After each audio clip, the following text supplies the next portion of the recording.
Om Jnanatimirandhasya Jnananjana Shalakaya Chakshurunmilitam Yena Tasmai Shri Gurave Namaha. Bhagavatam, Canto 6, Chapter 3, Text 19.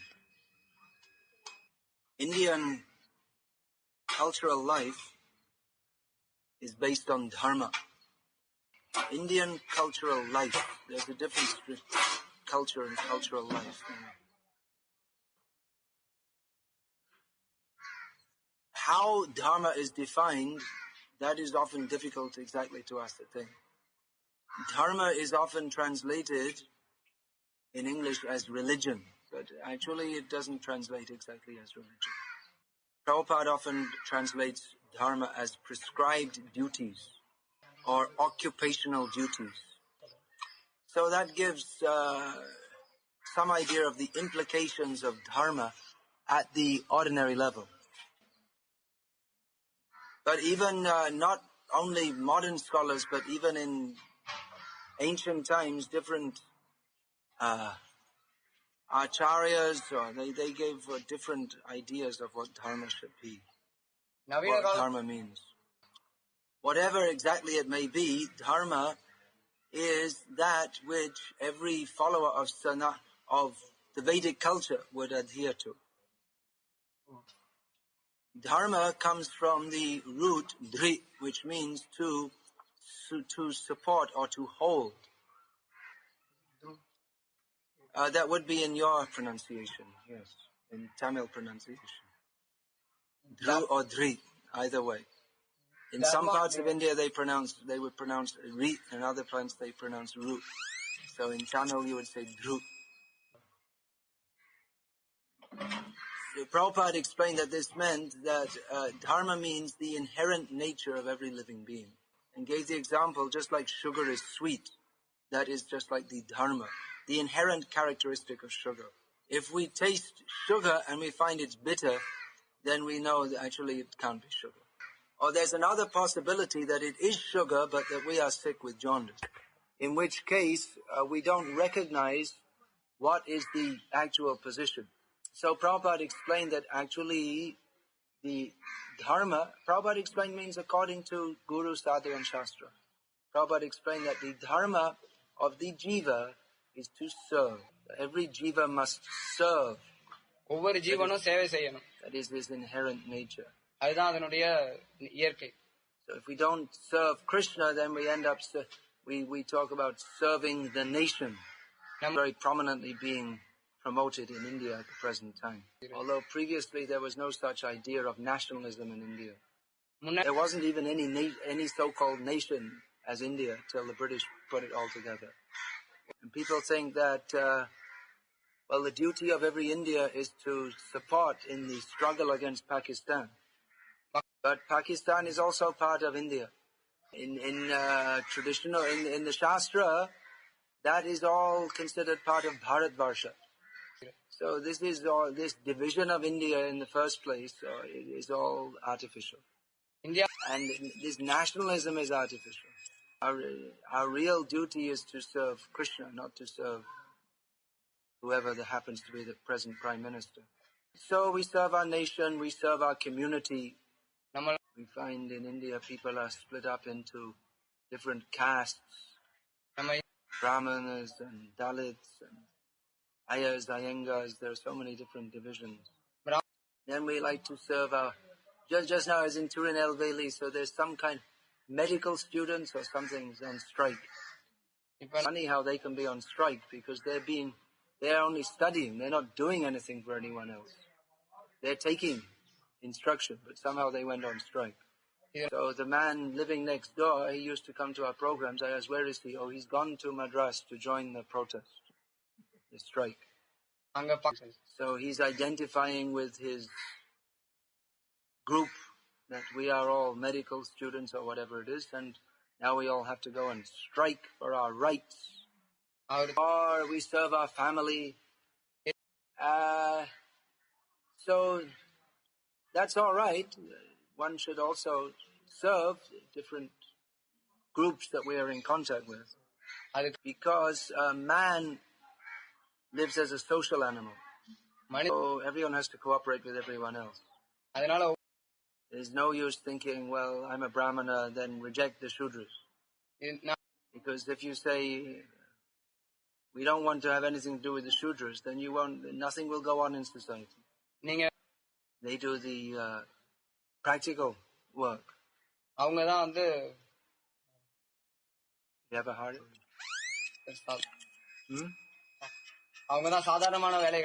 Practical. Vyavaharic is Sanskrit. You don't say in Tamil. So like this, all these worldly dharmas are there, but ultimately everything is meant for serving Krishna. But because people don't understand Krishna, they are confused as to actually what dharma is. Atah pumbya dvijashreshta vanashrama vibhagashaha swanushtitasya dharmasya sangsidhya haritoshanam. The perfection of dharma, by following the varnashram system, is by performing our work to satisfy Hari. But generally people, they can't see beyond the materialistic level. And therefore that they think that dharma is simply to perform my materialistic duty. But of course that is much better than not following worldly dharmas or duties. That is the beginning stage of understanding religion. The different levels of consciousness have been described in the Puranas. Annamai, Pranamai, Jnanamai, Vijnanamai, Anandamai. The first stage is Pranamai, where one is simply conscious of himself. I'm hungry, I need food. Scream, someone should put some food in my mouth. Oh, sorry, that's Annamai, that's the first stage. Food consciousness. Then Pranamai, to be conscious of other living beings. That maybe I shouldn't just scream when I need food. I mean, maybe other people need food also.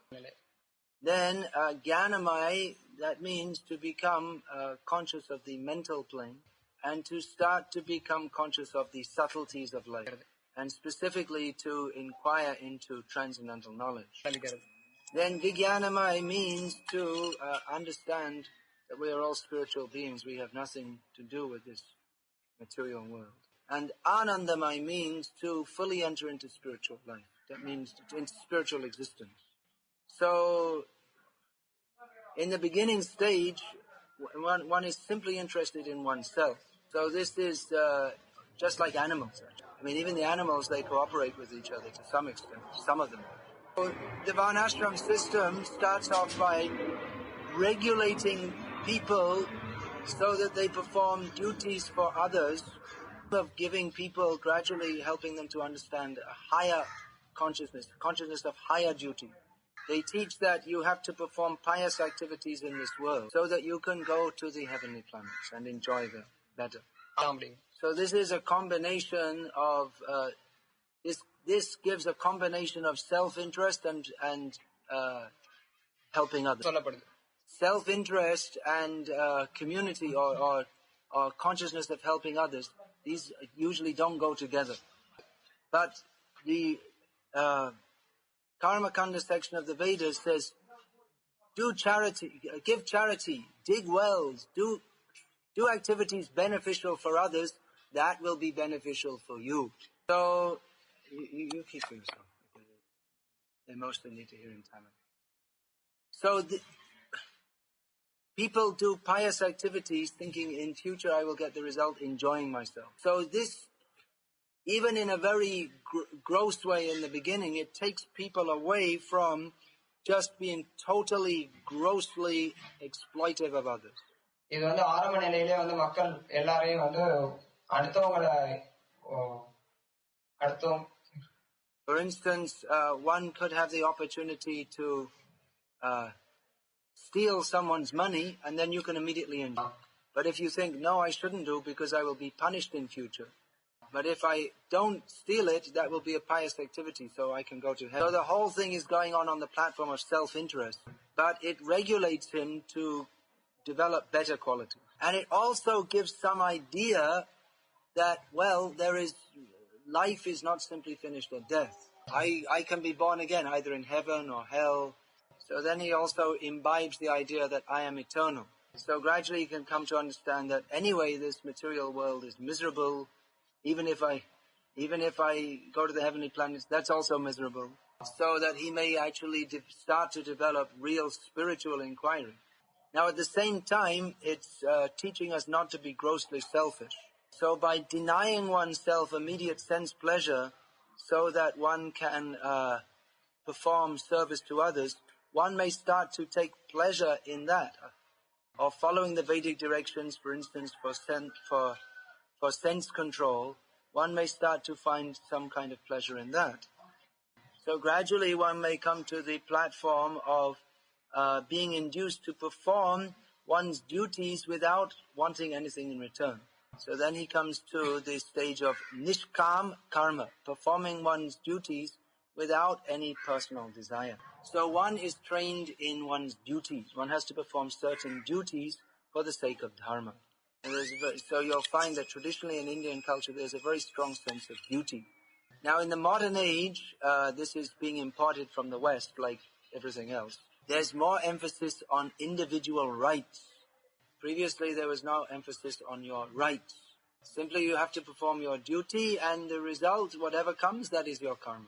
But because everyone was trained to follow dharma, then generally people were not asking for rights because their needs were fulfilled. So the emphasis on rights rather than duty is actually, it's not conducive for peace in society, nor is it conducive for the uplift of the individual.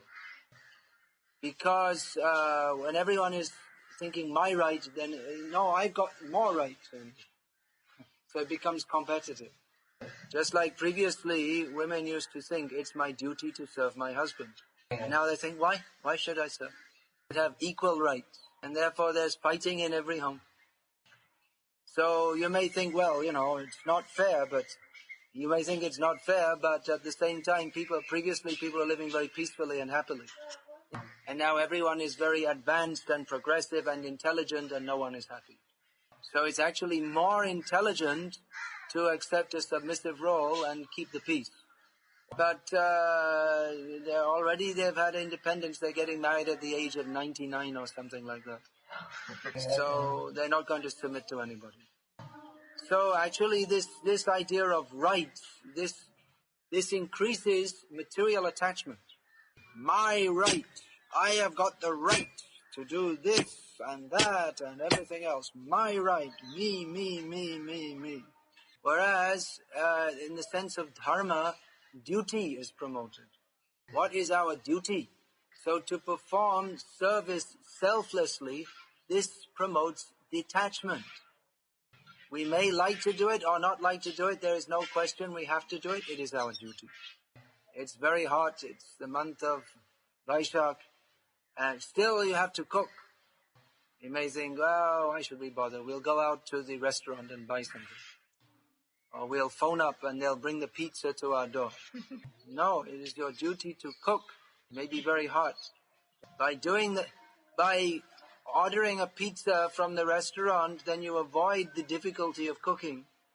But you don't get the pleasure of your husband's satisfaction. So in the Vedic culture begins by giving a strong duty. We all have duty. They're saying, why should the wife be submissive to the husband? But the husband also has to be submissive. The husband submits to the guru. And the wife submits to the husband, who she sees as guru. And in this way, the whole society is guided on the spiritual path.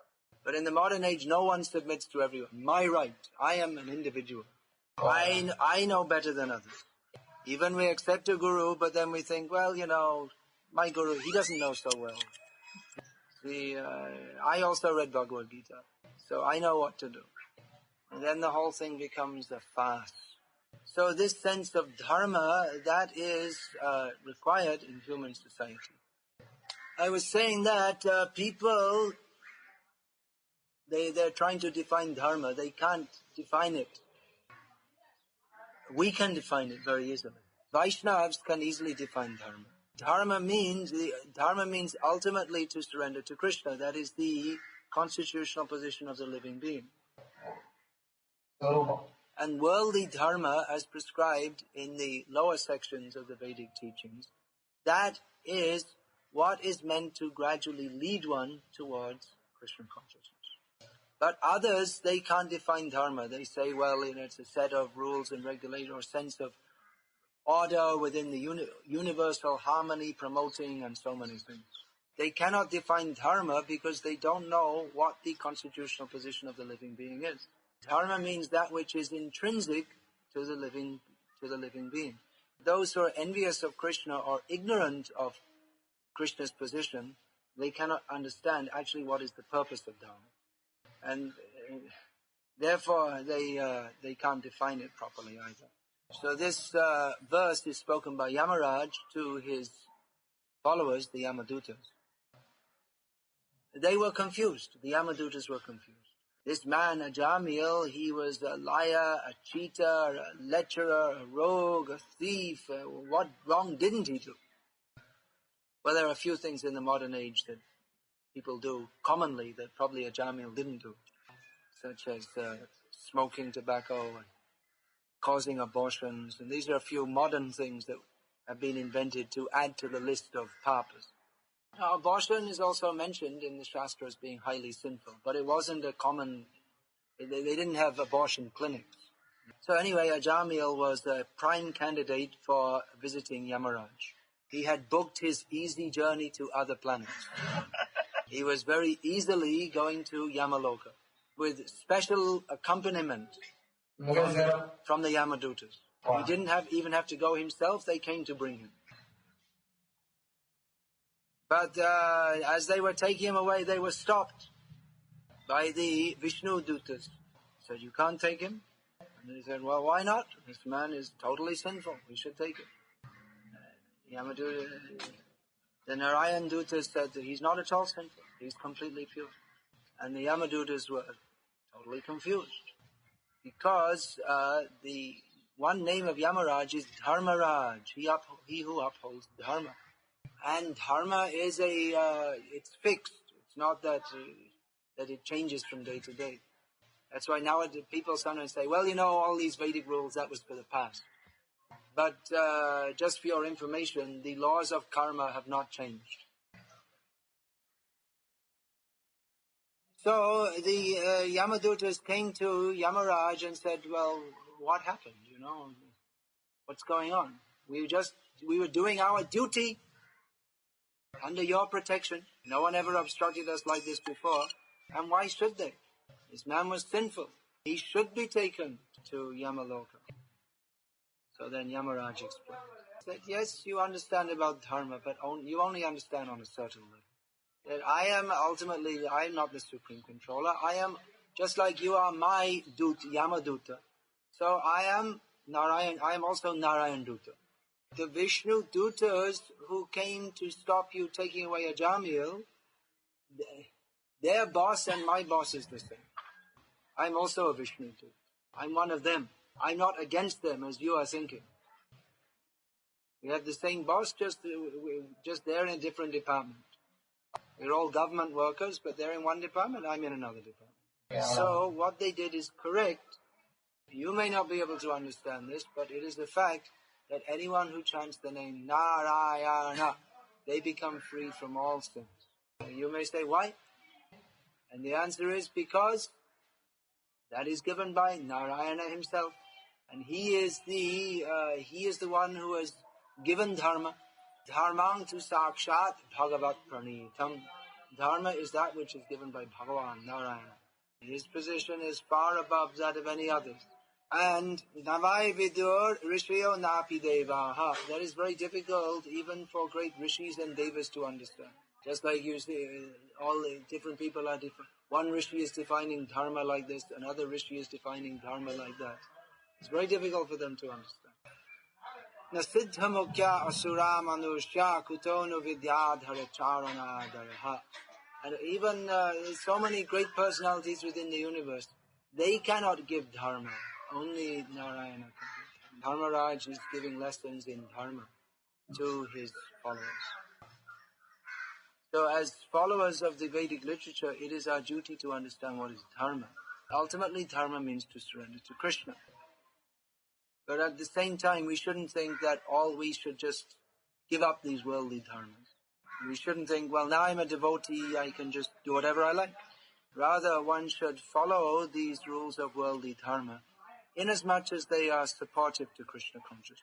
Because life is very complex and there are so many different permutations and combinations of possibilities, then exactly what to do in each individual circumstance, it is not possible to legislate by the rules of dharma. For instance, according to ordinary dharma, which corresponds to ordinary worldly morals, one should not speak an untruth. Therefore, satyam bruyat, speak that which is truth. Priyam bruyat, and speak that which is pleasing. Ma bruyat satyam apriya, but don't say that which is even the truth if it is not pleasing. So even within ordinary, this is from Manu, so even within all ordinary worldly dharma, one is advised to exercise discretion in speaking. But Srila Prabhupada has described that in preaching the absolute truth, that this consideration does not apply. We should speak straightforwardly what is the truth. Even people may not like to hear it, because sometimes something unpleasant may be needed to shake people, shake their consciousness into Krishna consciousness. Just like ordinarily, one should not stick a knife into someone's body. But in certain circumstances, the doctor may do so, causing intense pain to the patient. If there's an abscess, it has to be lanced. It is extraordinarily painful. I have personal experience several times. Even they put that dry ice, that frozen carbon dioxide, but still it's very painful. I've had. So if one was outside the hospital, if one was just on the street to push a knife into someone's body, that would be considered, that is a crime. But in the hospital, the doctor does, and it causes much pain, still it's considered, yes, he's done very well, and pay him money for it. So in the same way, in human life, day to day, how to behave, what to do, it can be very complex to know exactly what to do, even if one is guided by the scriptures. Therefore, it is required that we have gurus to guide us, at least in the major decisions of our lives. In every moment we can't have the personal guidance, but at least for general guidance and for important decisions, we should take guidance. There may be various levels of guru also. First guru, according to Shastra, is mother. And daily the children are supposed to come before their parents and offer respects, but first respect goes to mother. So parents are also gurus, as long as they don't act like Hiranyakashipu and company. Parents are gurus, teachers, all this. Nowadays, teacher, that's just another job. They don't care for the children at all. And they're not fit to give moral guidance to the children. They need moral guidance themselves. I saw that when I was going to school, that the teachers themselves, they're most degraded kind of people. So and then what to speak of the brahmanas and spiritual guides. So all mother, father, teacher, they're all supposed to be spiritual guides, but especially one is supposed to accept a spiritual guru to guide properly.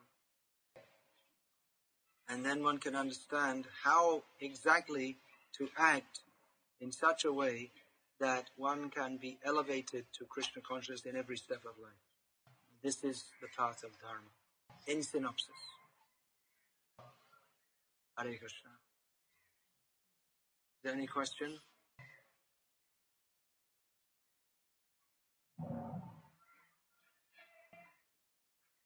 No question? Then we'll finish. And say, Hare Krishna, Krishna Krishna, Hare Ram, Hare Ram. Sure, there's no question. Usually what happens is we say no question, and then when they finish, then people come up and ask questions. If you have a question, you can ask now.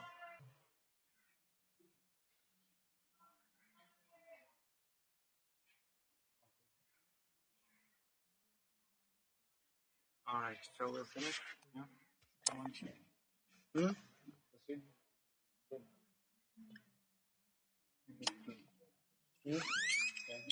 If you like, you can write it down on a piece of paper also. Hare Krishna, Krishna Krishna. Hare Rama, Hare Krishna, Krishna Krishna, Hare Rama, Hare Krishna, Krishna Krishna, Hare Rama, Dharma to Sakshat Bhagavad Pranitam.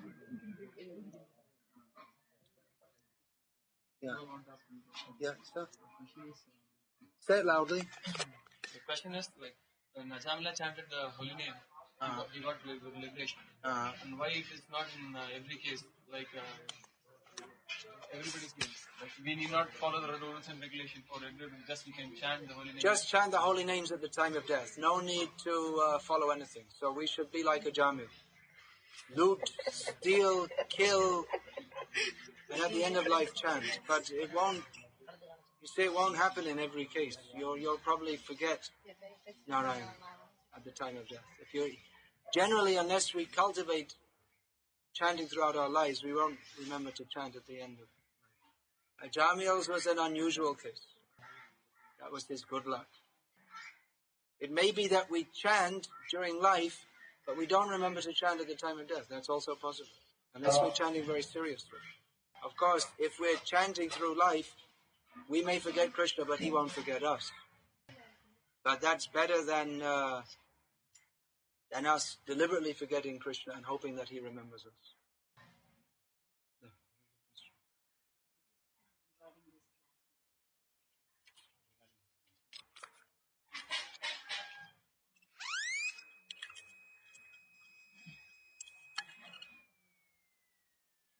This is regarding Ganga Mahi, who appeared in the time of the Ramayana, actually before that even.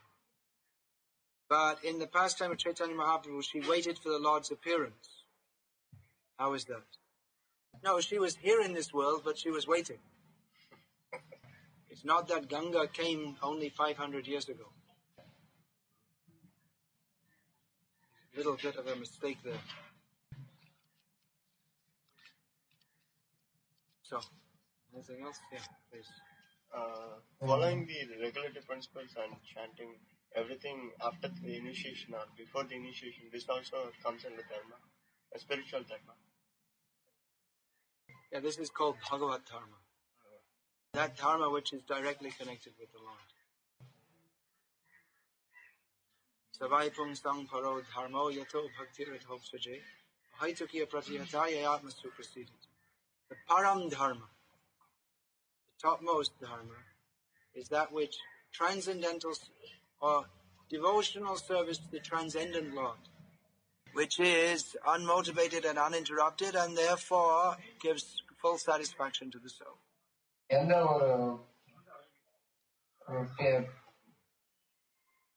Unmotivated. How do you say it? Haituki. No personal. No personal desire.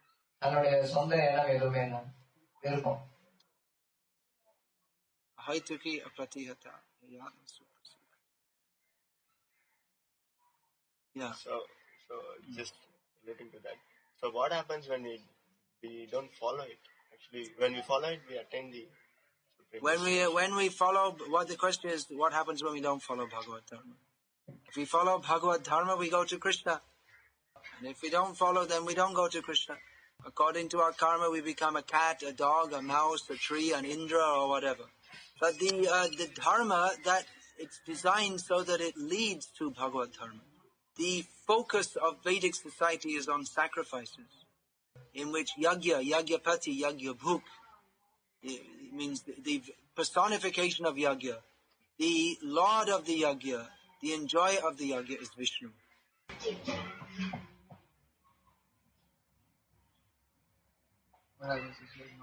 Yeah, speak it in the mic. There are different levels of Dharma explained in the Shastras, and it varies from time to time. We can't have to do it's very complex also. Give an example of using a knife in hospital and a rope. So it differs. So how can we apply the Dharma that is stated in the Shastra for how we can understand this is applicable for this situation or something? We may go wrong. Well, that I explained, then we have to follow our gurus who will explain what to do. So Srila Prabhupada explained so many things. He's our Acharya. And I'm compiling several books which are describing how to behave in different situations, how devotees should behave. I already produced that Brahmacharya and Krishna Consciousness for Brahmacharis. And Krishna willing, the next major book on this subject will cover all aspects of Vaishnava, of personal behavior, Vaishnava etiquette. Then I have to do a book on family life in Krishna Consciousness sometime. Anyone who's good in writing and has got 1 or 2 years free, they can come and help me with that. We'll do it. So I'm making some endeavor in this regard. But the basic principles of Vaishnavism, they apply to everyone. We should chant the holy name.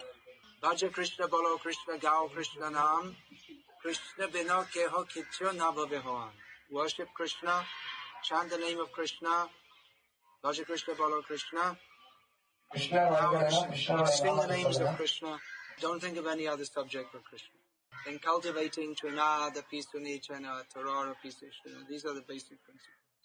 So if we follow the basic principles very sincerely, then we will capture the essence of Vaishnava Dharma. And then for any particular complex situation, then we should take some guidance.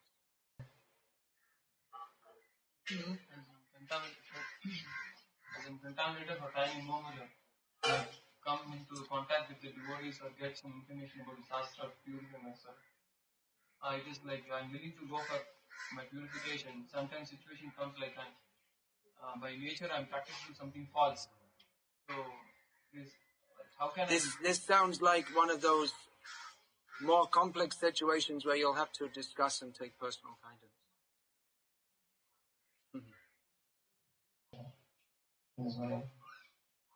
We finish the class now. Hare Krishna.